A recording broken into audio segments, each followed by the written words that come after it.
Ask them if they want to come in. I don't know who it is. There's a whole I group was of not them. mentioning her. Yeah, I didn't know, What about my cousin? maybe he doesn't realize, I just We all have assumed he to say realized we're all that he very was invited predictable. in, maybe Like, not. She's Because always he asked me in how the- long it would be, so maybe, I guess I never even dawned on me She's that always in scrubs. I think she always they wears like a didn't Knoxville think shirt. they Pretty much. Yeah. Well, Chris always wears Now shorts. you're wondering what the hell She she's always even has talking a Yeah, what are you sweater. talking I about? always wear a sweater. Oh, okay. What's We had a the conversation short about all of our shorts? predictability. Yes, Oh. and this I always cup wear is blue an Arctic shirts. cup, He always wear a hat. and it keeps stuff so Scrubs, cold. sweater. She has a cover. Becky always has a fun drink. Yes. Yeah, we don't know what's in it, but it looks fun. Well, I thought about it. She never offers to share. Or she doesn't. But you know what, I can't have alcohol, so it's So not you alcohol. say. No, I can't. I haven't had alcohol since Last 2015. night. Right. I'm trying last week. I threw it out. No. I had head injury, I can only drink on And days brain and bleed. why. You're gonna so have to behave now if you start that, aren't the you? doctor told me that if I wasn't in Now they can all predict what we're gonna do next meeting with our shirts, and I'm not wearing blue next time. Yeah, you will. I'm not wearing a Knoxville shirt next time. I got me a Vicky's new leaving a hat, so you sweater guys at don't home. have to really look at my nasty. I'm gonna wear a gray Branson t-shirt. Why don't you wear hot pink? Yeah, we're Compliment your I eyes. don't have a hot pink shirt, but I'll get one. I'm sure we can find you a hot pink shirt. 4 or 5 hats to find a hat that I Step back here, have you seen? How are you? How's everybody doing? Good. I can't find hats that fit my to be involved has to We need more chairs. feel a certain way. Those leather ones are nice. There's a stack over I there. found this dry fit it's just softer to handle. There's other ones when I take it off, I still have, I probably have it now. I'm trying to rake in a new one. Where are you going? You're ready to go? Are we ready to roll? I'd like to call to order this regular meeting of the Knoxville Community Unit School District 202 Board meeting on June 27th at 6 p.m. Everybody please rise and join me in the pledge of allegiance. Pledge allegiance to the flag of the United States of America and to the republic for which it stands, one nation, under God, indivisible, with liberty and justice for all.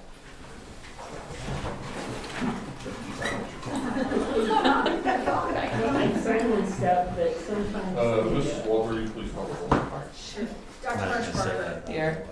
Mrs. McCracken. Here, Mr. Ratterman. Here. Mrs. Rose. Here. Mr. Scout. Here. Mrs. Young. Here. Mr. Stearns. Here. Item 4, recognition of visitors.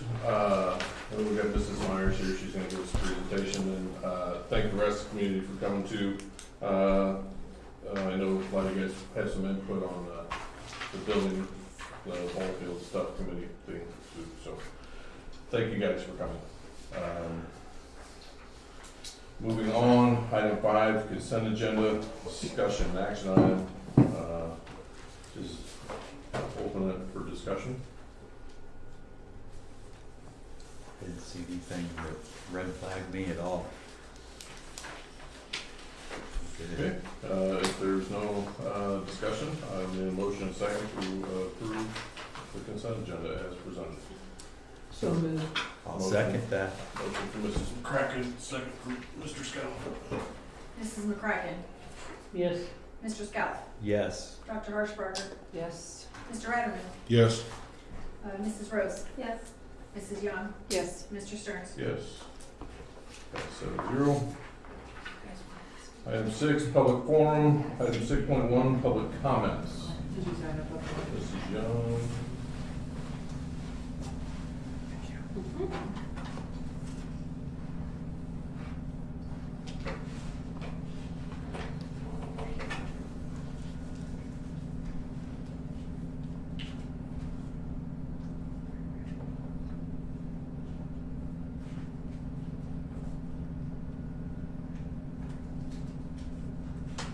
Thank you. Thank you.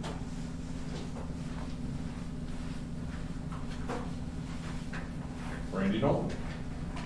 Trying to speak from here. You can either sit, you can stand, you can do however you want to. Okay. It's your, Jack. it's your 5 minutes. I won't do jumping jacks. It's your 5 minutes. Okay, well, I had an opportunity to talk to some of you already, but for those that I didn't, and then I also just kind of wanted to summarize my concern that I'm coming with tonight. In April the school district posted an opening for a full-time certified counselor at Maple Woolsey Elementary. That is what I've been doing for the past 15 years. I worked as a school counselor. I previously worked in Knoxville district for 9 years before my family relocated to Alabama. I was actually the last certified school counselor that Maple Woolsey had. So when I ended the school year in the 2014-2015 year, before we moved out of state, they did not fill that position with a certified counselor. So it's been 7 years since we have had a certified counselor in that building. I was very excited to see that whomever decided that that was a need and that that position was posted. So I applied right away on April 11th. I just wanted to touch on this real quick because I don't think that the average person or board member or even administration sometimes knows the difference between a licensure to be a school counselor versus a licensure to be a school administrator versus a classroom teacher. So we're required to have a type 73 license. Just to give you a picture of what that means, to get that in Illinois, University of Illinois requires 61 credit hours of graduate work. Western Illinois requires 60, Northern Illinois University requires 60. If I wanted to become an administrator so that I could work as a school principal, that's a type 75 license. To earn that licensure in Illinois, ISU requires 36 hours, University of Illinois requires 36 hours, Northern Illinois University requires 36 hours. I say that to point out that school counselors are a highly certified, specific position. It is not a position that we should put people in because they've been displaced if they are not certified to do that job. I know we've been creative in the past because we can't call somebody a counselor if they're not certified, so we've come up with new titles for that position. Either way, whatever you call it, you're still putting somebody in a role that they are not certified to fill. I know currently we have some teaching openings in the building. Oh, let me get back to it. So I applied, I did not get called for an interview. That was on April 11th. I was notified on June 16th that due to internal shifting in the district, the position would be filled internally. I know that we have no internal people in the district that are certified school counselors other than the two currently working at the junior high and high school. So I did ask, so we're going to not have a certified counselor.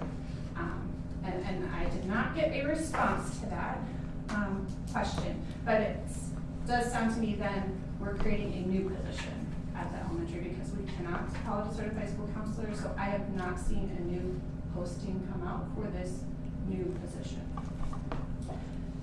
If it was a matter of finding a place for displaced staff, I would encourage that we look at the teaching seniority list and look at who is qualified to fill the open teaching spots we have, so that we're not making a new position and we can continue to keep people in positions that they are qualified to be teaching or counseling or administrating in. So like I said, it's been 7 years since Maple Woolsey has had a certified counselor. Ms. Myers is going to do an RTI presentation.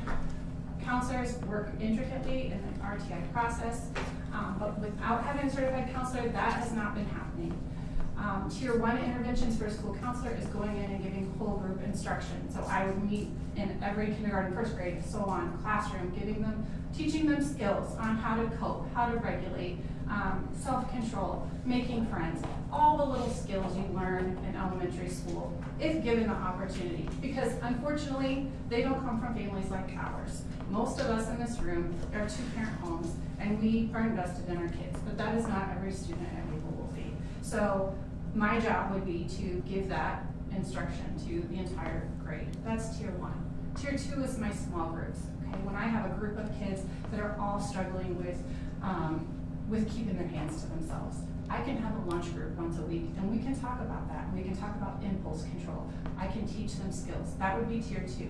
Tier 3 is an individualized plan, where we've got a kid that can't keep it together. And any teacher you talk to, K through 12, is going to tell you if a kid's social and emotional needs are not met, they are not going to perform academically.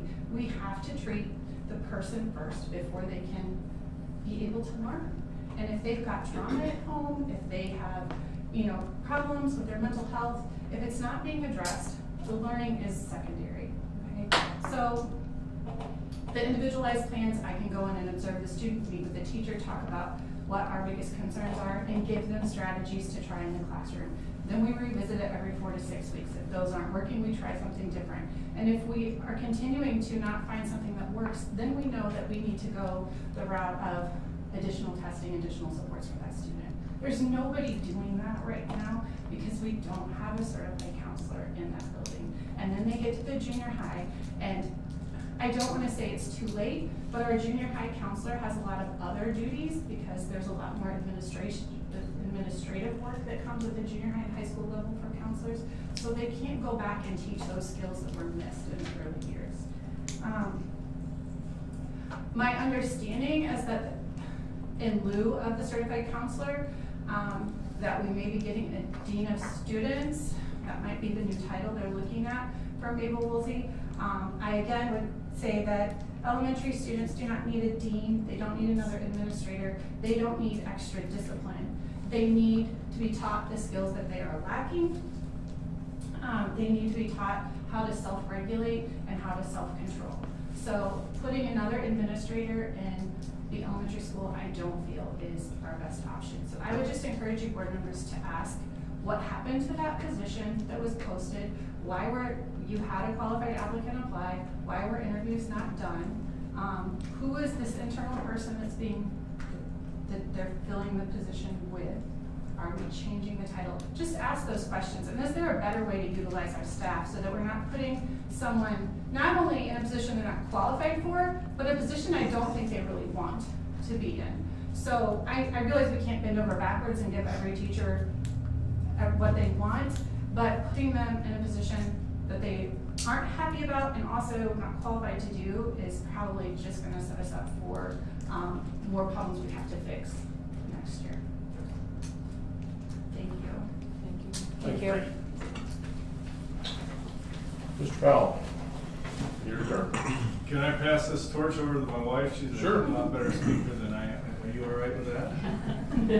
Hello, my name's Rti Powell, and 2020 brought a lot of changes to families, and that change for Derek and I, major change, was that we decided to homeschool our children. We have 3 children. We live here within the school district. We decided to homeschool our younger 2. Our oldest was going to be in 6th grade, right? 6th grade? Yeah. Yes, and we thought she could handle Home aspect. That, See, this is why I let her talk. we thought she could handle all the learning, doing everything online, but our younger 2 we were very concerned about, so we decided to homeschool. And we continued. So this next coming up school year, we are going to be homeschooling all 3. This will be our 3rd year. And it's going great. We chose an accredited program, Rebecca Academy. It's well known. It's a reputable school. The children do receive a report card. I do have to submit, obviously, since I get a report card, I have to submit tests, quizzes, they have to do oral reading. So it's not just me saying that they've done this work, right? So the only thing that we are now kind of missing, because our middle child is really into sports, and so we're asking that the district consider allowing homeschool students who live within the school district be allowed to play sports for Knoxville. I did contact Williamsfield. I spoke with Wendy on the phone on the 15th of June and asked how they navigate that, because they do allow homeschool students to play sports for the district. She said that they make the students sign the student handbook. They're supposed to have a sports physical. And at a middle school level, they just assume that the children are being taught what they're needing to be taught. There's no proof of completing any classes or any grades, whatever. At high school level, they do want them to take a class, but through IHSA, there are some rules with that. They say that you have to take at high school level. You have to take a certain credit hour or an approved program. So if you approve the program that Rebecca Academy, if that is sufficient for you, then our children wouldn't need to take a class with the district. And currently with the BECA, since they're accredited, they're enrolled, they're not allowed to be enrolled in another school other than for driver's ed. So even if you guys did say, well, when you get to a high school level, you have to take at least an art class or a PE class. Well, for us, that wouldn't work because that's not allowed. You want to add anything? Covered this. With us being the BECA schooling system, with it being accredited, they do standardized testing. No, you can't. You can't. We choose to. We choose with the Stanford test. Stanford 10. And this Stanford 10's used across the country through school districts to test public school students' achievements, and we use the exact same test. Which is proctored by, not us, by someone else. Right, and BECA is accredited by Middle States Association of College Schools Commissions on Elementary and Secondary Schools. It's #2 rated Christian homeschool curriculum by goodandbeautiful.com. It's also, and that's where I looked that up, and it's #5 rated on crosswalks.com. So it's not just Renee throws a bunch of work together and gets it off the internet and throws it in front of the kids, and it's very structured. Yeah. It's very structured. We have time frames in which we have to submit work. It's just not willy-nilly. It's not do what you please. So there are requirements, and I have a report card if you'd like to see the actual report card. See what that looks like. the courses. Yeah, I have. Yeah. Bring the book of Yeah. all the classes that. Yeah, yeah. My teachers, I get a teacher's manual. Like this was 5th grade. This is for our 5th grade student. You can see it's pretty well used and lots and lots of stuff. Let's see what kind of thing here. You may ask, well, how many grades is she actually taking throughout the year? This is our 5th grader. This is our 5th grader. So, let's see here. We have lots of, and you're more than welcome to take a look if you wish to see. This is just for my own. I don't necessarily have to do this. It's just what I do to keep track because I feel it's important. That's it. I don't have anything else. Thank you. Thank you. Thank you.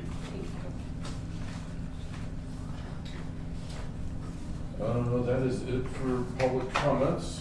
Moving on to item 6.2, item 6.2.1, Mrs. Myers, Rti Presentation. All right, so I know that this has been talked about a lot, so first thing I want to talk about what is RTI. And currently with RTI, we are only touching the academic side. We are not touching the social emotional side, which is a big concern. I've been looking for social emotional screeners and things like that, so we can put those things into play so we can start looking in the social emotional capacity. We learned that COVID did bring a lot of social emotional needs that are new, and we're trying to learn how to fix those. And social emotional screener would give us some insight to what do our students need. I know our district purchased Character Strong at the elementary school, and each month they did character building. The screener would help us to know which part of those slides or whatever they do every morning to use within the classroom. Instead of picking and choosing, it would actually drive our needs. And so that is one of the things I've been investigating with. I've talked to Brandy, find out what they did at Farmington. I've talked to all kinds of districts around us, and everybody's trying to figure out how to put this into play. So I've been doing a lot of research on the social emotional side, but RTI in terms of academics. So what is RTI? Response to intervention is a process that is used to identify students who are struggling to meet the expectation of the general education classroom. RTI can be used to support students behaviorally and academically. While the RTI process is usually used as a precursor to refer a student to a case study, the RTI process can be used with all children, including those students that have an IEP or 504. The goal of RTI is to catch struggling students early in order to provide appropriate instruction based on grade level standards. So our goal is to try to intervene early and often so we can get them to standards so we don't have to necessarily give them an IEP or 504. So, how does it work? This is a triangle almost every educator has referred to within their educational experience, and sometimes they see it and they're like, oh no, not this again. But this is a visual aid to help explain the RTI process. Tier 1 is general classroom instruction with differentiated activities. 80% of our students should fall into the Tier 1 classification. The teacher and co-teacher, if applicable, works with students in Tier 1 towards classroom success. So Tier 1 is the core, is what's happening in the core classroom with this teacher instructing. Tier 2 is targeted small group instruction that occurs in addition to classroom instruction. 15% of students typically need Tier 2 intervention. Tier 2 interventions include, but are not limited to, peer tutoring during lunch hours before or after school, extra help with the teacher, could be within the classroom setting in a small group, could be outside of the classroom setting with a trained professional. Tier 3 is intensive individual instruction, or could be a very small group, of students who are not successful in Tiers 1 or 2. 5% of students fall within Tier 3, and at this time, the classroom teacher will refer the student to the RTI committee to make a more detailed plan. We are in the process of putting more RTI committees together within our buildings at this time, so we can get some of these things in place, because we're just in the implementation stages at this point.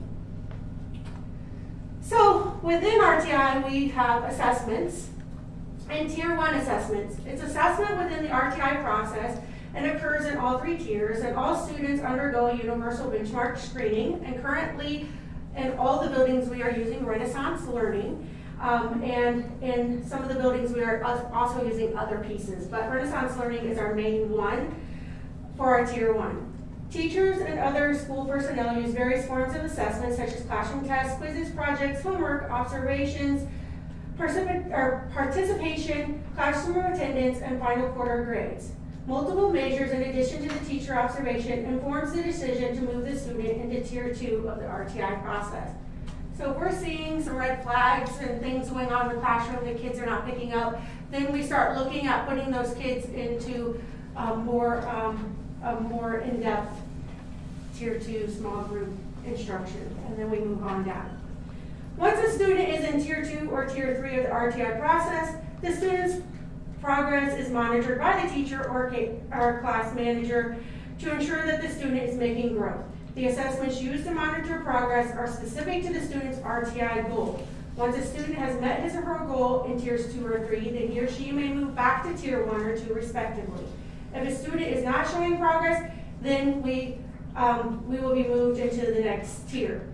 So we're constantly shuffling, and all these people always think, well, you're Tier 1, Tier 2, Tier 3, you never get out. That's not true. If they're making progress, they can move back up, and if they're not making progress, they can move down. And if we exhaust all the measures, then that's when we start looking more into our case studies, possibly an IEP, possibly a 504, whatever needs to be done, that's what we do.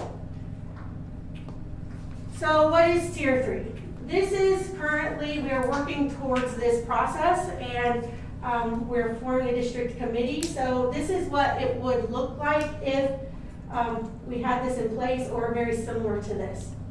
So if Tier 1 and Tier 2 interventions are not successful and the student falls into Tier 3, then the following protocol is used. The student is referred by the classroom teacher to the committee. The classroom teacher must provide documented Tier 1 and 2 interventions that were unsuccessful and helping the student achieve grade level goals. The principal or RTI coordinator notify the parents of the RTI referral, assign a case manager from the RTI committee, or assign a case manager from the RTI committee. The case manager meets with the referring teacher to complete a Tier 3 action plan. The action plan will state a SMART goal, which stands for specific, measurable, achievable, realistic, and timely goals. The action plan also includes interventions to be used to meet the goal, a timeline, monitoring tool to be used, and scientific-based evidence of effectiveness. Parents may be invited to the meeting when necessary, otherwise the parents may receive a copy of the action plan. After the action plan is put into place, the teachers and class managers will monitor the student to ensure that he or she is making progress. In approximately 6 weeks, the RTI team will meet again to have a follow-up meeting and determine the next steps for a particular student. So that is basically RTI in a nutshell, quick, and just wanted to give you a rundown of what all that means. Now it's time to dig into our data, but before we take a look, please keep in mind the following information. These scores are a snapshot of a 30-minute assessment taken on a given day. We haven't had a normal school year in the past 3 years. The pandemic has impacted all students worldwide. Reading is approximately 6 months behind based on research. Math is showing a learning loss of 1 to 2 years behind based on research. And I've done a lot of research on this past year, and we are seeing similar results here in Knoxville. But before we dig in completely, let's celebrate our successes. So, end of year celebration. And one of the things when we look at RTI, we look at the national percentile rankings. We can also look at state percentile rankings, but in terms of RTI, we look at the nation. K through 9 has shown positive growth in math according to the national percentile rankings. K through 6, 8th and 9th, has shown positive growth in literacy according to national percentile rankings. All grade levels made gains in all math domains. 3rd grade had the most gains, meaning 85% or higher in literacy domains. Kindergarten and 1st grade has shown growth in every math skill assessed. Kindergarten and 8th grade has shown growth in every literacy skills assessed. K through 4th grade has shown double-digit growth this year in literacy. Normal growth is 5%. That's normal growth, which that's incredible. K, 2nd, 4th, and 8th, and 11th improved significantly in the area of mathematics in relation to the state's cut scores. So great celebrations. Things that make me proud to say I'm a part of this community. So we'll move on to our district growth by building. So we have Maple Woolsey. So the blue bar is fall and the winter bar is spring. So you can see that in all 3 buildings we did have some growth. But as we know, when we move up to the junior high and high school level, you're not going to see as much growth, and that's just research-based. But 25% increase in literacy this school year at Maple Woolsey Elementary School. That is amazing. Why did this happen? One is we were back into school full-time. Most of the year, we really didn't have too many bumps in the road. Our focus was literacy at Maple Woolsey. We implemented WIN, what I need time. The focus of WIN time was on phonological awareness, phonics, sight words, vocabulary, fluency, and comprehension. The 6 key components that contribute to producing successful readers. So we implemented WIN. We implemented some new programs down there. I did a survey at Maple Woolsey to see how the teachers felt at the end of the school year. Over 50% of our teachers responded, all with positive responses, with a little bit of criticism in the area of what materials we were using and group size, which I was very pleasantly surprised. What do we do during WIN time? I know this is a question all people ask. So we basically give these assessments. We place kids based on how they assess. Then we break up the kids within groups by grade level, using our grade level teachers, our interventionists, or Title I teachers. Sometimes we even use our specialist teachers if they have an open slot in their schedule. And we also use our paraprofessionals to make that happen. So we break them down, we put them in these groups, and then we go through whatever programming that they need based on their assessments. Which, one of the downfalls is we didn't have enough manpower at times, and some of our groups were larger than we wanted to be, but sometimes something's better than nothing, and we deal with what we had to deal with. So it shows that some of those pieces we put into play did make an impact at Maple. So KJHS, we had 8% growth in the high school. We went down 1%. One of the things with the high school level, this is weird, this math. With the high school level, this is their first year taking the assessment. So we only did it twice. We did it late fall and we did it in the spring. And we had some hiccups and fidelity and validity issues just because of never doing it before, which we're going to work on, we're going to resolve, and I'm sure we're going to see these scores grow up in the area of math and literacy. So, and like I said, in literacy, the high school did go down that 1%.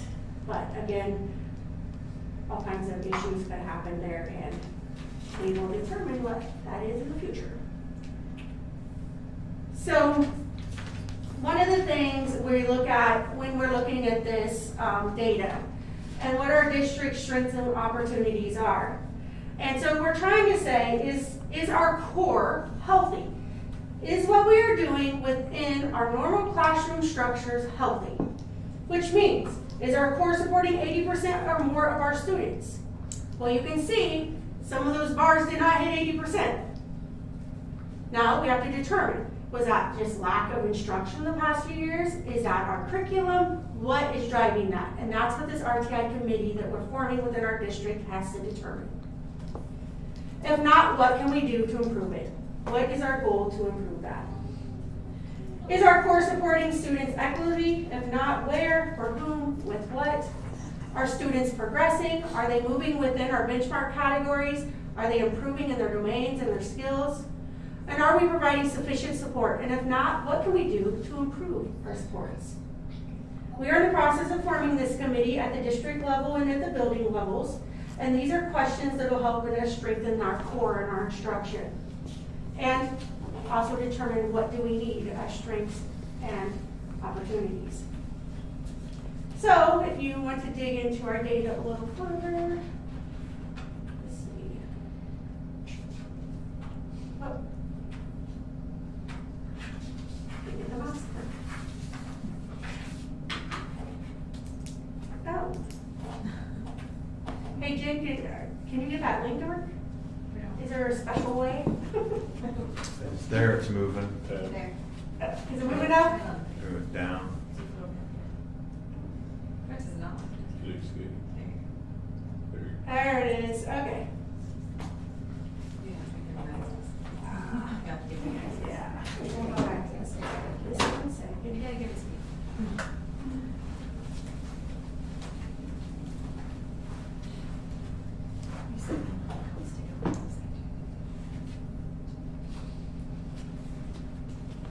You sure have access?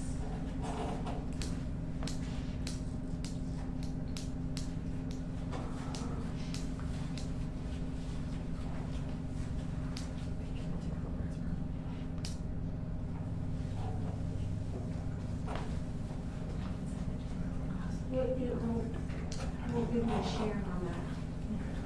For some reason, I'm not having a share. Let me see what's here.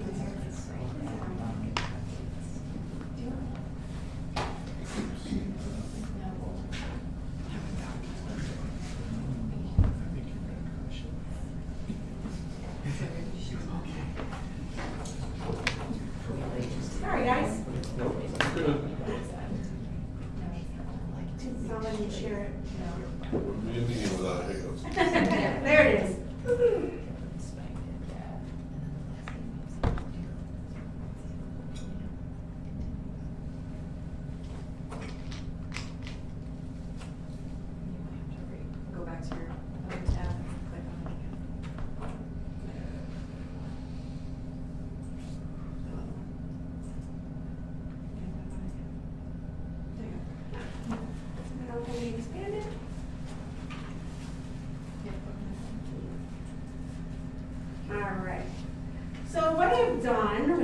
data.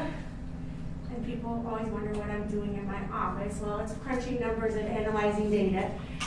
And this is what I love to do. So the first screen is math data over time. So what I've done is I've gone back to 2017 and 18 and each grade level, and it shows you what percent of students were below the 10th percentile, 10 to 24th percentile, 25th to 39th percentile, and 40 and above.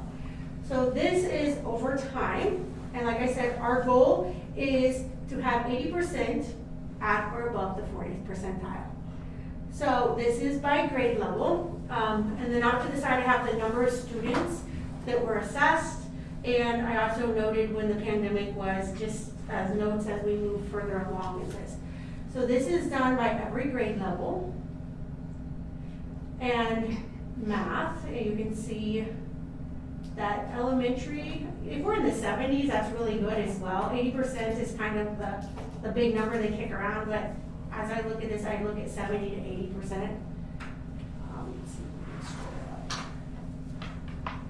So, like I said, this is all of our data, and I can share this, and you guys can look at this more. But it goes through all the way up to high school, and you're gonna notice once we get to high school, we just have new scores there because this is our first year of assessing. The other buildings have assessed.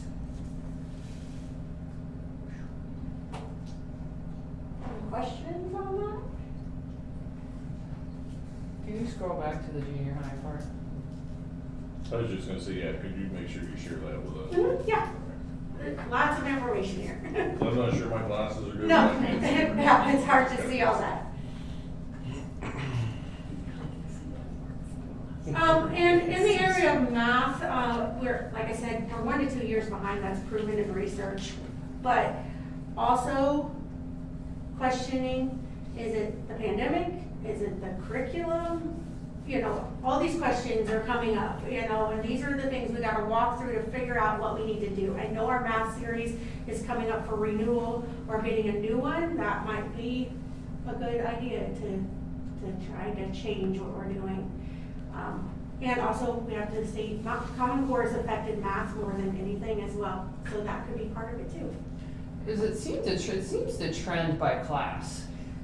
Yeah. Too, like your higher percentages on there, the next year they're the highest on the next one, you know, so it's like you have a class of smarts that goes through. Yep. And every class is different. I mean, we know we have those classes that excel, and we know we have the other classes that we have to push a little more. So is there a pattern to that, like early on, where that particular class is lacking something? You just don't know. Is it the makeup, you know, social economics? You know, you don't know. I mean, you don't know what the driving force is, but I've been teaching 25 years, and I can tell you it hits about every 4 to 5 years. You'll come up to a class like that. It's just a cycle. Yeah. I wish I could answer that question, but I don't know.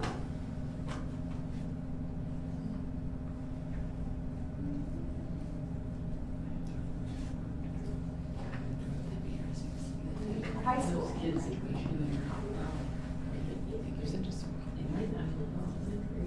Right.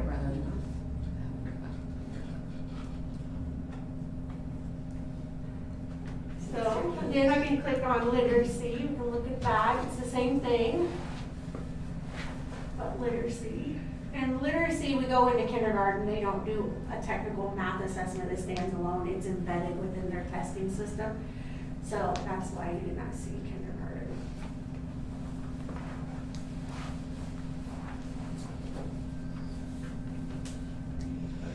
Well, we achieved 80% in kindergarten in 2021-22, and in 1920, remember that was a half year, so we only assessed twice, and they were 87% before we left for the pandemic, which was awesome too. So, I mean, like I said, those are awesome scores.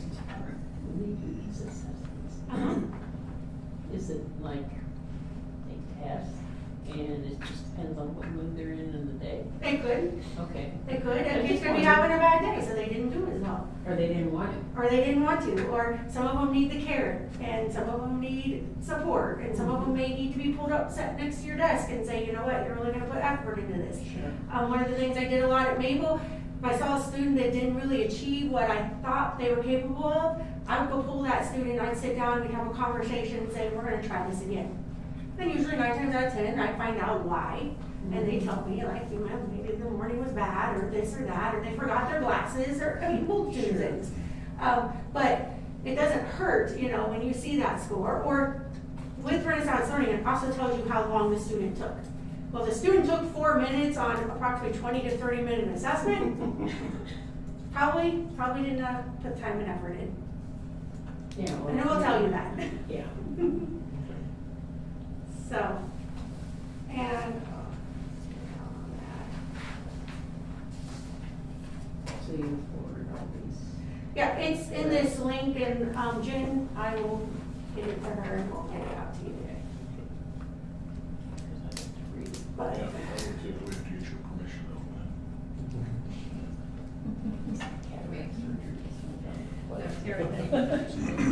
well, I guess I could send it to you. Yeah, either way. Whatever you wanna do. Yeah, But it's all here. I mean, like I said, this is showing us by the year. So this is the same grade level and what they're doing within that grade level. They also have it in our system, and I don't have it on here, but they also have it by the students as they move through too. You can look at it that way as well. So then our next thing is our STAR benchmark, our data. So in the first columns, you will see the orange, that's the fall, the blues, the winter, and purple is the spring. And what I've done there is you will see the green column at the very end, growth from fall to spring. So what I've done is calculated how much we have grown from fall to spring, and then what is our total growth. And like I said before, is 5% is the roundabout number that should be growth, but look at our elementary school, a lot higher than that. And even some of our higher rates. am I gonna take it that pink is, Not good. We went down. yeah, okay. You also have to understand that could be a multitude of reasonings. Sure. It could be move in, move outs, you know, that could skew our data. It could be, you know, sometimes some kids take it, some of them don't because they're out for a reason and the time window closes. A multitude of reasons of why it could go down. Sure. Or, you know, spring sometimes the kids, they just don't care. They're done. They're checking out in May. Yeah, especially. Is that when the testing is done in May? Yeah, we started at the end of April, beginning of May. Okay. So Yeah. they know Spring in 3 fever. weeks they're gonna. So spring fever can hit sometimes.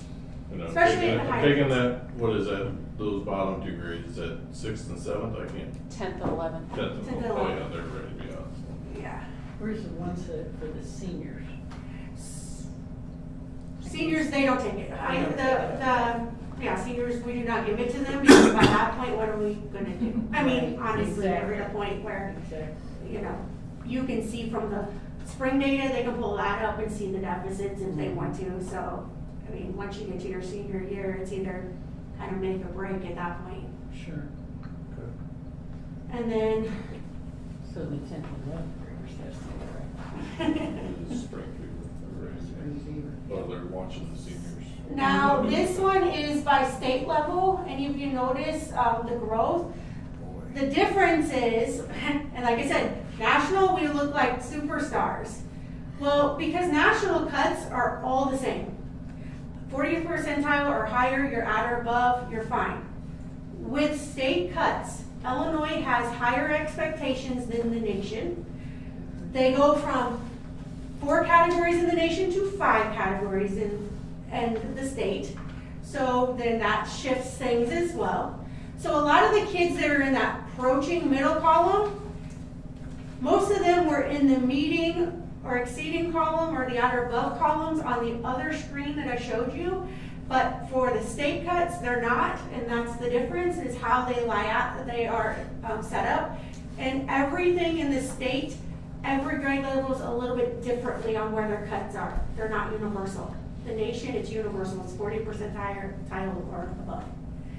So when you look at this in the state, this is saying we're relating this to our IAR, and this is how we feel that these students would come out when they do take the IAR. So, now, is the equation as good or not? I don't know, but through all the data and Renaissance learning, they come up with a formula, and that's how this all comes out. Now, if IR stays around, I don't know. That's our state assessment, because it could change. Now, is this all data that also goes into the school report card? This does not. This does not. Our data from our school report card is our state assessments with the IR, PSAT, and SAT.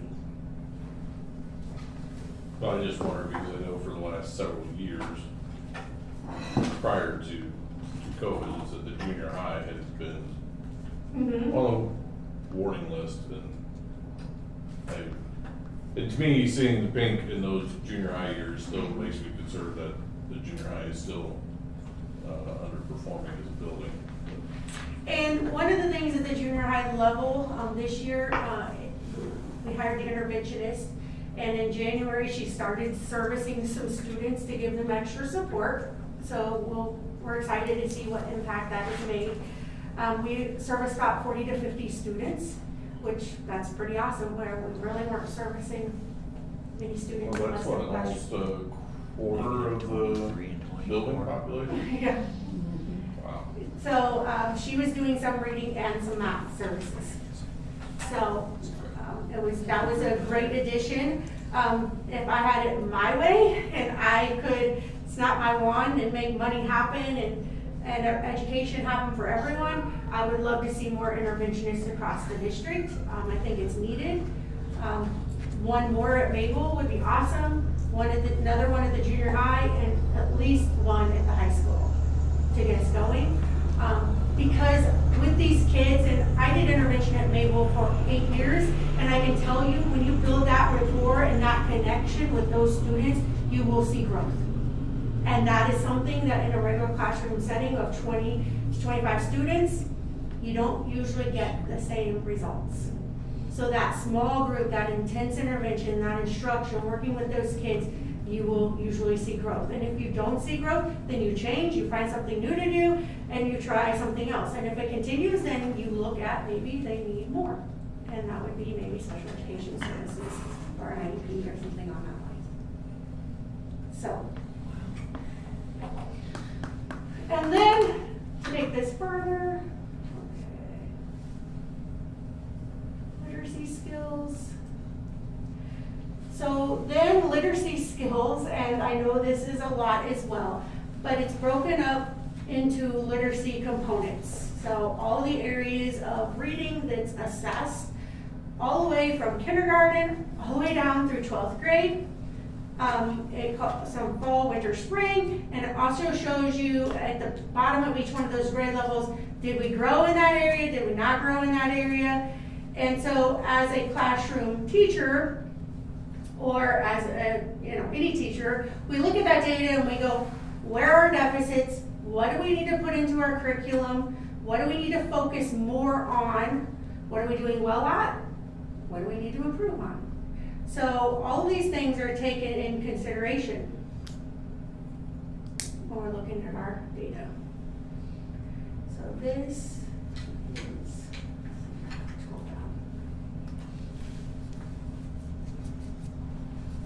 like I said, it's all of them.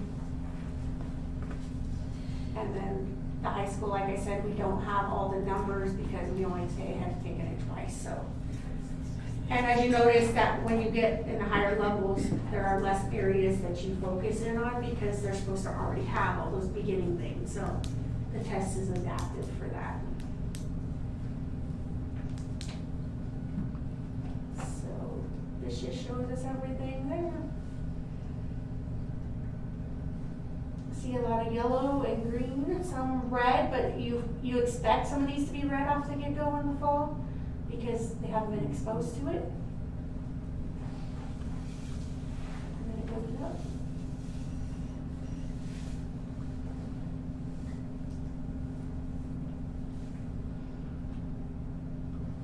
And then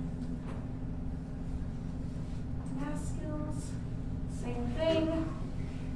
And you can see math is a concern. I mean, I know people don't like to hear that, but. So the thing we're questioning right now is our curriculum lining up with our assessments. Is what we're questioning right now. I mean, we know the pandemic did have an effect, but I mean, when you see this, it's like, okay, what's happening? And these are taken with no calculator at all. You know, they have to compute it all by hand, scratch paper, those types of things. And you know that starting in 8th grade, they start relying on a calculator more. Sure. Because that's the way the world is these days. And then math, we break it also up into algebra and geometry as well.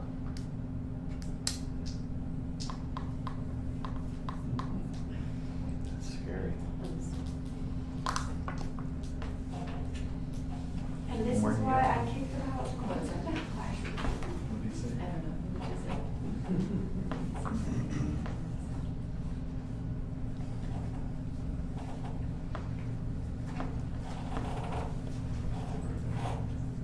Looks like we have a lot of reading material.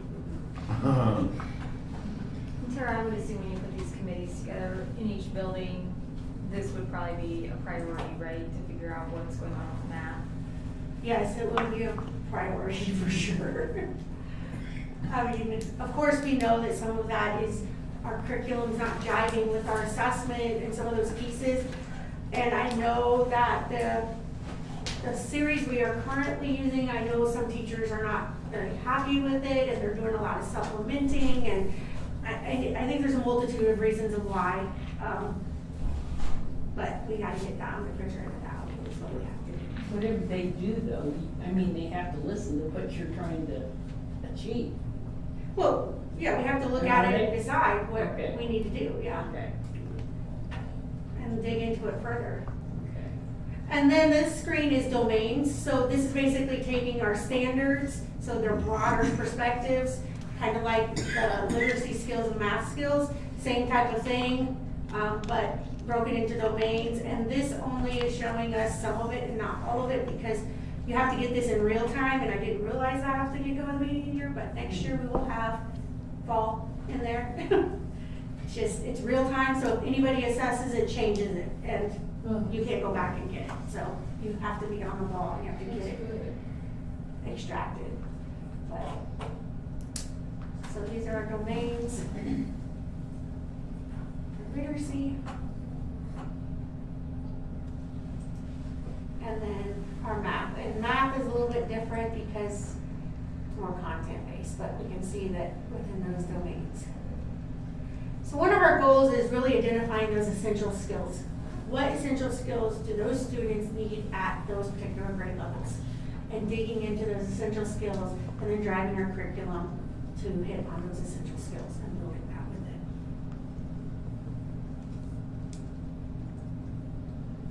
And that's the thing, is like one thing with the literacy skills, if I pulled that back up, the one thing I was like flabbergasted, because I have them all separate by like fall, winter, spring, and not all together. And we did this in the fall, and I pulled it all, and the area that came up the most was sequencing. Now, we all know what sequencing is, right? First, second, third, putting things in order. And that was our downfall. So as educators, this is where we're going back. Do we assume that the kids just know how to do that? And we don't explicitly teach it? Because it was weird that we were falling down in that area. But yet we would be up into like theme, which is harder, and we were excelling in that area. So it's like, you know, sometimes I think, and we do this as people, we assume, and sometimes we have to look in that data and go, they're not getting this. Now we gotta embed this within our curriculum and make sure we're really hitting those terms. It's a lot of information. Yeah, thank you. Yeah, thanks for, thanks for putting it all together. Look for the light one You do? There's the live feed. We're going. So those are the things that we're gonna gonna dig into, and we are forming an RTI committee for the district level, school level, grade level, and we will continue to work together to grow and improve our data. And we need to start working together more and doing what's best for our students here at Knoxville. And I know some, data is like, we've always done it this way, our kids always have grown, but as you and I and everyone else in this building know that the kids aren't the same as they were 25 years ago when I first started teaching. You have to do something different. And I know change is hard, but it's going to take time. They say 5 to 7 years to implement RTI completely. Has it been a challenge? Absolutely. But this is my baby. I love this. This is what I love. The thing I miss is not being with my students. I miss that every single day I'm here. But I also love digging into this. So hopefully we can grow and develop and help all of our kids here in Knoxville. We appreciate what you put together. You guys have any questions? We need to read. Probably have more once we start, we have It's an a lot. opportunity to go through the data and look at it stuff, but thank you for. Yeah, Yes, thank you. You're welcome. Yeah, we'll be looking for that every month, starting next year. Well, we just do it 3 times a year, so it won't be monthly. So whenever you do it. Let's do it trimesters. Okay, Whenever you all right, we can do that. Next year we'll expect a light feed, right? You did a good job, Kara. Thank you. Yes, thanks, sir. Moving on, item 6.3, building committees. We had a request, we will go to 6.3.1. Community group would like to talk to us about ball diamonds at New Woolsey. So I will turn it over. So what she's handing out there is a kind of crude drawing of what we're looking to do. Could you introduce yourself? I'm sorry, Justin Johnston, member of the community, got 4 kids in all levels of school here in Knoxville. Baseball coach, football coach. I've had the pleasure of having some of your children or coaching against others. So was invited to come speak after speaking to a board member the other night about the project. The project started about 3.5 years ago. At the time, Steve Wilder was the superintendent in Knoxville. We had gone to the city of Knoxville, we'd gone to the Knox County board looking for land to expand fields here in Knoxville. As everyone knows, there are no true youth fields that are city-owned or community-owned in Knoxville. Everything in Hinkle Fields is private. It came to our attention that Kelly was potentially going to sell the land out there at Hinkle Fields, which would leave all of our kids with no place to play. There's been talks of different developers coming in, tearing it down, doing something else different with the land, others privatizing the property for sporting events such as softball, baseball tournaments. That would leave our city programs in a lurch. We would not have any place to play our JFL football or our girls softball or our boys baseball. At that point in time, we would be forced to join with other communities or potentially go to Galesburg or someplace else to play ball. So Steve, when we sat down and talked with Steve years ago, we got the ball rolling. We got dirt, we got donors, we got a lot of stuff going, and then the next week Steve was gone. The dirt is still currently at my house. It's been there for over 3 years. Just sitting there growing weeds due to the fact that I got a call at the last minute from Steve saying he couldn't take the dirt at the school while school was in session, which I completely understood, and we scrambled at the last minute and found a place to put it. So COVID, a number of superintendents in between, we're just now starting to get this back up and going. It does have a kind of a press now. If Kelly does sell something, I hear it is potentially under contract at this point in time. That would leave our fall kids sports plus high school would not have the use of the field out there for practice. So we know that there is an issue with the school ground adjacent to the junior high behind the high school and behind Mabel because of the fill dirt that was placed there after the destruction of the old high school. So what we would like to propose is that we solve some of your problems at the same time as solving some of the community problems. We'd like to clean up those areas so that they are used again for PE classes, for band rehearsals, for the chess club, as well as baseball, football, basketball, volleyball, whoever needs to use them. We would basically work with the school buildings and grounds committee, or however you guys see fit, to make sure this gets done. It would be a community project. We would do it at, hopefully a very, very minimal cost to the school district. I don't know what your requirements are for membranes or anything that have to go down for your insurance purposes or anything, since there is rebar and concrete in that dirt. I don't know what those are. I'm not gonna pretend that I do. But some of those things we would ask that you guys would provide. The rest of it, the bulldozing, the clearing, we would do everything we can to help minimize those costs to you guys. And then behind Mabel, where you see in the pictures, those are, they are actually to scale. I know it's fairly crude, we just use the GIS map and cut them and put them to scale in there. That would be used for JFL football as well as high school, junior high football. The field there would be leveled, filled with clean fill dirt. Probably some tiling would be needed due to the ground being at a kind of a below grade with the parking lot sloping back there. We would take some of that water away from the fields if we did that. The baseball field would kind of be the same way, tucked behind the scoreboard at the existing girls softball field that's there. That would be a multi-use field. It would be designed for youth league sports as well as girls softball. So pretty much the same exact dimensions as what is currently there for high school softball. This would allow our youth programs to continue in town and flourish. It would also be used for PE classes for all of your schools. Any projects that you guys may have, we are open to discussing maintenance and care of the fields on an ongoing basis as well.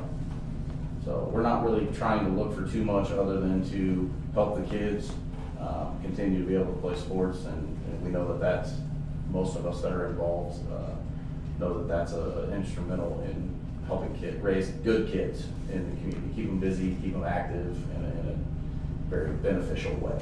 So don't want to take up too much of your time, but I'll ask if you have any questions. We do, at this point in time, we do have bulldozers, skid steers, a fuel barrel, and some other donations that have been received at this point in time. We would go out to all the youth groups as well as the Booster Club and ask for donations for the community to get this done. Some of the fencing for the baseball field has been donated as well. Some of the concrete work has been donated. So there was a very large start to this before we got sidetracked with COVID and other issues. I want to know where the FFA or the ag plot is back here in conjunction to this. It is directly behind the barn. It's the gray dirt on there. The bottom That's of the over picture. here? Yeah. It's the entire bottom of the picture. Here? Yes. that Here, is. but they're butting into that. Yes. Now, since Jeff is here, I'll ask him if he has more history on that. In particular, to like Becky's comment on the FFA plot, was that ground donated to the district for that purpose? The It's right here. FFA plot, Yeah. That's their area. Yeah. I think it's district ground. I mean, we just let the FFA use it, Okay. is the way I understand it. Okay. Yeah, I was under the impression that it had to be kept at that. I was But that's something we could find out hopefully through records. And I don't know if this butted up against it or if it went into it there. This goes into it, It goes into it. yeah. And those, I mean, some of that had to be pushed over the pictures for those sheds that could be, they're on skids, they could be pulled Yeah. over and it could be pushed up closer to the road and stay out of it. Yeah. The baseball field, however, would probably be into They it a use, little bit. excuse me, I'm sorry. They use that as a fundraiser, or not fundraiser, but they use that to make money. And I would hate to. And when we were talking with Wilder about it, he did mention that as well. But he was talking about the piece on the other side of the timber, the L that goes back deeper, that had to be left alone. When we talked about it originally, there's actually blueprints somewhere in this office that we looked at for 2 baseball fields to be built. Right. That I know, we yeah, didn't in the look to see. original plans with building the new high school, that if there was any money left, that was the reconstruction of Diamonds down at Woolsey was a project. Sure.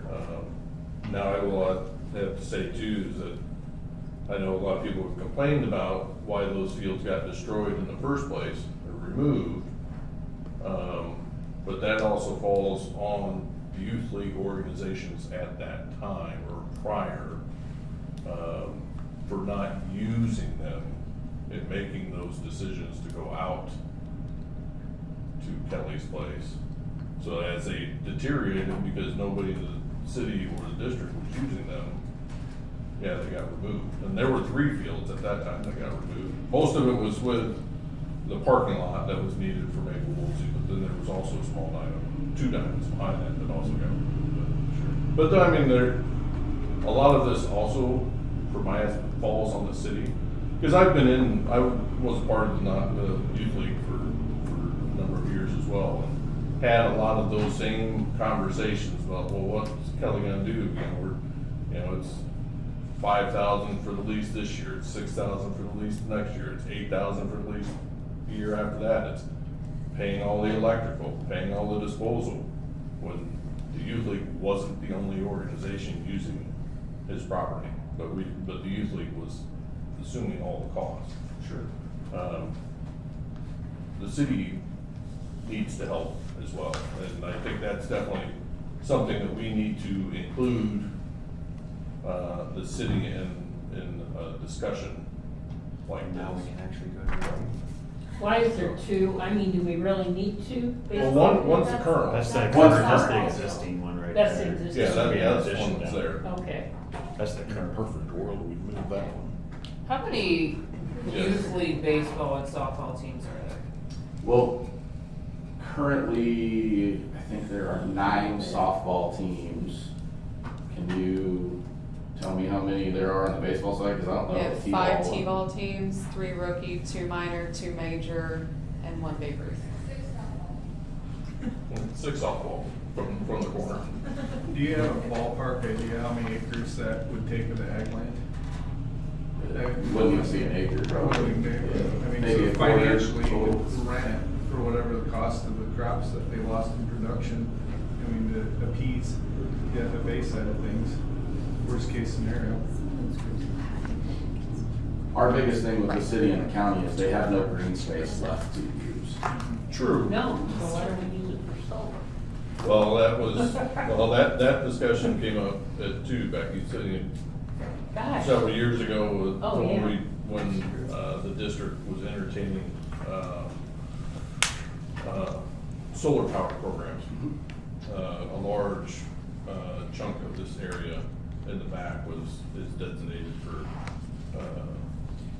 if we chose to go with solar program to power Mabel, the bus barn, for that area.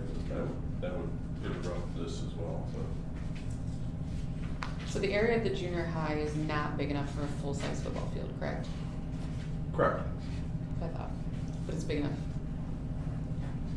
for a baseball field, like a small youth field? It's big enough for 2 youths. We got that little Oh, really? slot over there, the park even. It doesn't seem that Always big. talked about that, is it too small for a ball diamond and Like a a corner kick- spot? Right. James Knox. Oh, James Knox, I don't know. What's that? I'm sorry. The James Knox Park area even, I've always thought would be a spot for a ball diamond. There used to be a ball diamond there. They actually cannot put one there. That was one of our first places we stopped to ask about.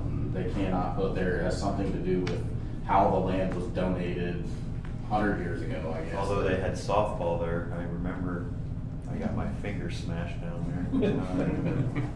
And you had mentioned something about a grant or a part of it. Actually. When we talked with Jeff Schoonover about the project, he had said that there was some leftover money in a grant. I'm not sure which grant he was referring to, but it had something to do with upkeep and maintenance of ESSER funds. fields. Yeah, so I think that's what it was. Yeah. So he said there were some additional dollars that could be potentially used to help clean that up. Because basically this is 2 pieces, right? So it's building of these fields, but you also mentioned the cleanup of the other Correct. space. We would use the community project, the dozers, the skid steers and all of that to clear the land for you alongside the junior high line. But then Well, we that have needs to to be done purchase that there rubber as mat, well. correct? Right. So it's both. Well, Yeah. we would actually be able to clear that and build it up at the same time with the dirt we already have. Now, you I say, don't have you the say dirt. building up, so are like you talking about level from the existing field? Not necessarily. Filling in But if we have to take off, I think Jeff said 16 or 18 inches is what the insurance company said. If you have to take that much off, we would have to build it back up a little bit. Well, I'm just thinking also about the topography of this, you know, that strip of land back there isn't flat to begin with. Right. Cause this parking lot area behind the bus barn is significantly lower than That's correct. the grade that you would be at for the field.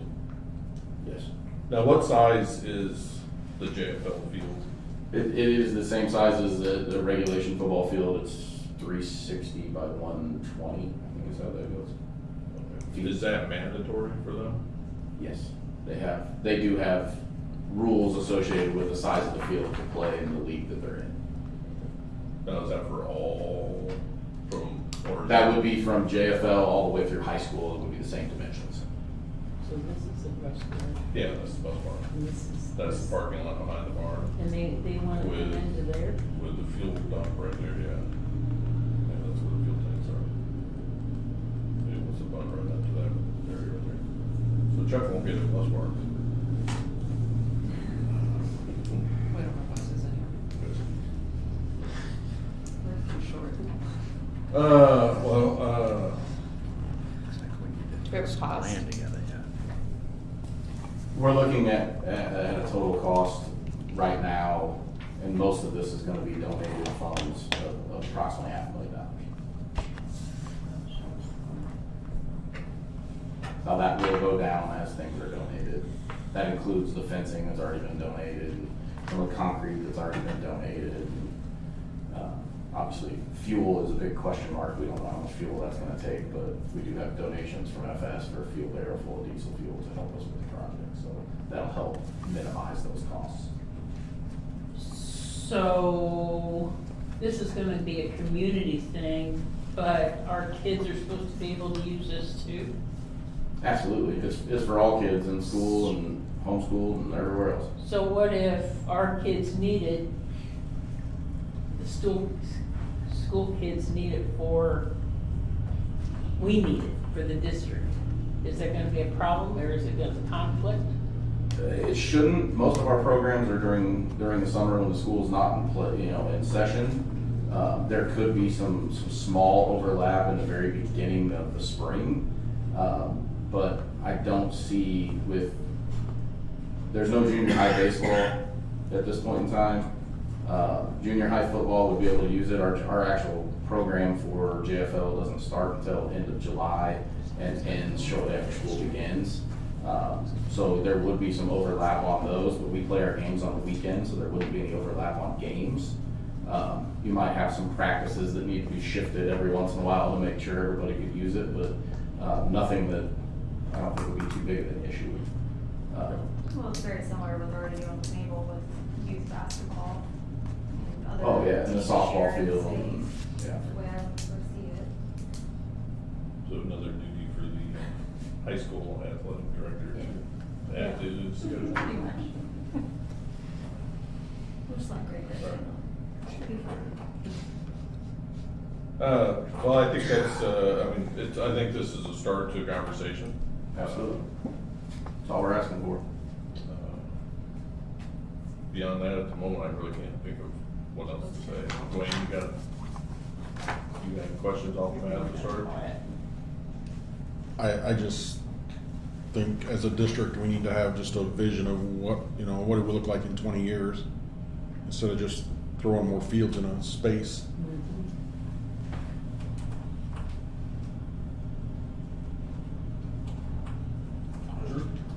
The softball field that's there now needs to be moved, because that's nothing but a headache for the district. To where? I don't know. That was for sale. Buy the house. Buy the house and make it a parking lot. Storage shed. Never have enough parking at any of these facilities. Bus barn. Bus barn. Yeah, we need a bus barn. Right there in your backyard. All right. Any other questions, Just live right for here. Justin or the group? I just- If not, thank you. Thanks. We'll look to, get some more conversation started then. Thank you, Justin. Yes. Thank you. One other item, for committee work would be, in the, technology committee, I guess, would fall under. I sent an email out to the board, I don't remember if I included this or not, but this would be the quote, for the software that I'd asked you guys to take a look at. Now this would cover the superintendent and the 5 building admins. And there was a couple of questions from various people who all would be involved, but that's what it would cover.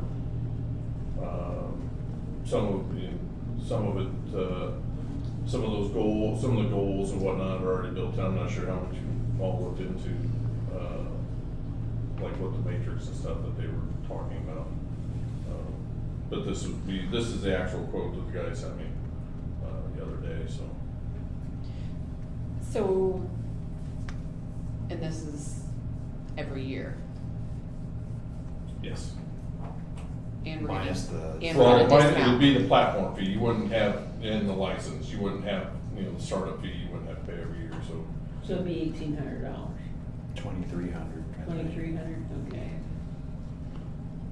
5, 6. Take 395 off. But I can ask him that, actually, to get more clarity. Superintendent. Oh, no, that's What good. I the just recurring wasn't, I just wasn't sure. expense would be. And you're not locked into like 5 years or anything like that? No. So we could always try it if we didn't like it. Yeah. It's not something that Nick can create. I think he could Nick's busy enough. add on. True. I think he could add on, because I did include him in this, and, we had some back and forth commentary. But I think with the structure of like what this would provide, Nick could definitely add on or develop his own or our own, Pay for it for one time, figure out how it for works, and then make it. the rest of the staff and stuff like that, so. Right. Plus, I think, this would also answer some of those questions, like, where are those evaluations that the historical ones might be gone? Or whether or not they were done. I think, something like this answers those questions, because we've got visuals on what's been done, who's done it, those things, so. Definitely interesting. So we as board members have access to this online information? We have board member access to it, yes. We can see bits and pieces? Yes.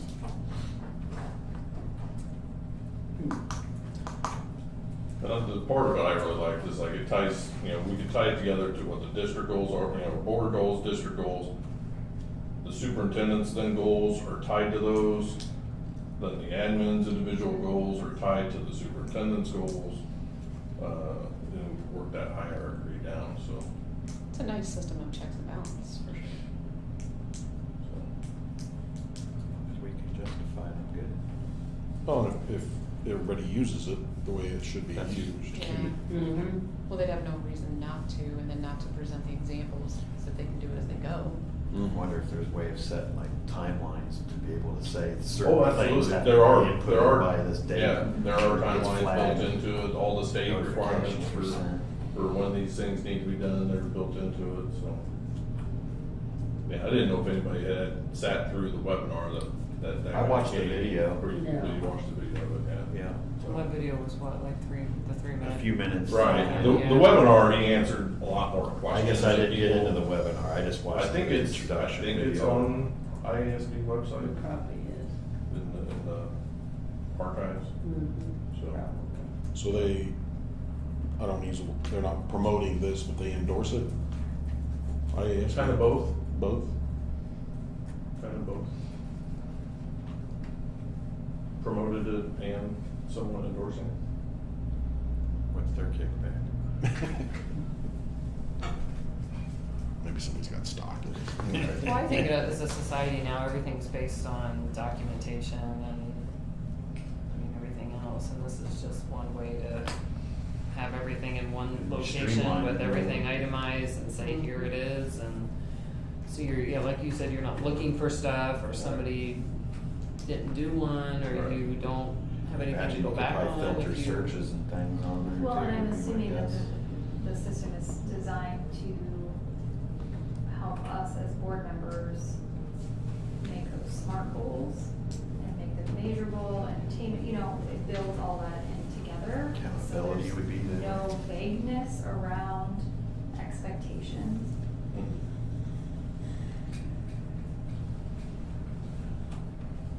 So if everybody's I'm on board if we can justify the cost. We'll of it. add this in on, I'm guessing we're probably gonna have a special meeting next, in probably a couple of weeks to, hire a high school principal. If we do that, have that special meeting, we'll add this on in as an action item, so we can vote on it then.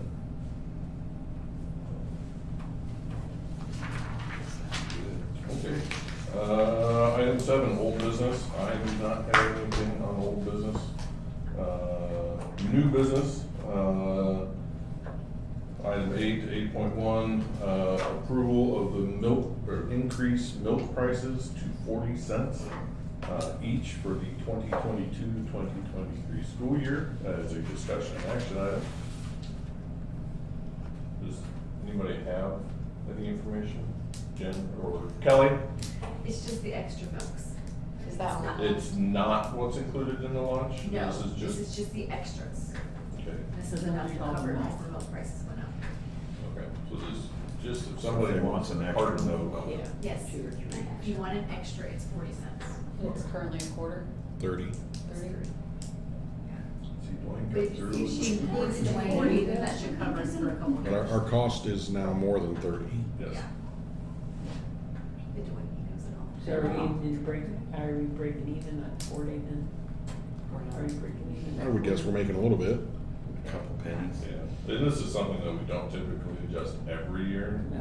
This is so if you didn't hear, this might cover us for the next couple, before the next price adjustment. That lunch increase, is that helping at all? Is it gonna help?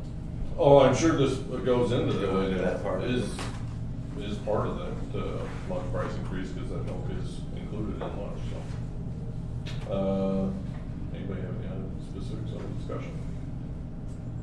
If there's nothing else, I would need a motion and a second to approve to increase milk price to 40 cents each for the 2022-2023 school year. I'll make a motion. Motion from Mrs. Rhodes, I'll second. second from Mrs. Young. Mrs. Rhodes, Yes. Mrs. Young, Yes. Dr. Harshbarger, Yes. Mrs. McCracken, Yes. Mr. Ratterman, Yes. Mr. Scout, Yes. Mr. Stearns. Yes. Approves and oh. Item 9, correspondence of the business. I do not have anything in front of me for correspondence of the business, so that would move us to item 10, adjournment. Motion and second. So moved. Second. Motion for Mr. Rattle, second for Mr. Scott. Mr. Ratterman, Yes. Mr. Scout, Yes. Dr. Harshbarger. Yes. Mrs. McCracken, Yes. Mrs. Rose, Yes. Mrs. Young, Yes. Mr. Stearns. Yes. Adjourned. So that's for dinner. Mashed potatoes. And milk. No, actually, I don't know. Are you in relation to Kyle Hartford? Yes. Would that be? He's like 10 seconds. You used to work with Brian? He's like smart. No, I do not. Thanks. Yeah. I saw your thing. So you're familiar with that?